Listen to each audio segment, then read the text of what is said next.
اور جس کا نامہ اعمال اس کے بائیں ہاتھ میں دیا جائے گا تو وہ کہے گا اے کاش مجھ کو میرا اعمال نامہ نہ دیا جاتا اور مجھے معلوم نہ ہوتا کہ میرا حساب کیا ہے۔ اے کاش موت میرا کام تمام کر چکی ہوتی، آج میرا مال میرے کچھ بھی کام نہ آیا، مجھ سے میرا اقتدار جاتا رہا۔ حکم ہوگا کہ اسے پکڑ لو،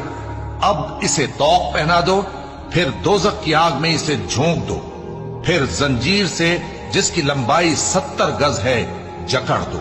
یہ نہ تو اللہ عظمت والے پر ایمان لاتا تھا اور نہ فقیر کے کھانا کھلانے کی ترغیب دیتا تھا، سو آج اس کا بھی یہاں کوئی دوست نہیں اور نہ اس کے لیے کوئی کھانا ہے سوائے زخموں کے دھون کے، جس کو گناہگاروں کے سوا کوئی نہیں کھائے گا۔ سو میں ان چیزوں کی قسم کھاتا ہوں جو تم کو نظر آتی ہیں اور ان کی جو تمہیں نظر نہیں آتی، کہ یہ قرآن ایک معزز فرشتے کا پہنچایا ہوا کلام ہے اور یہ کسی شاعر کا کلام نہیں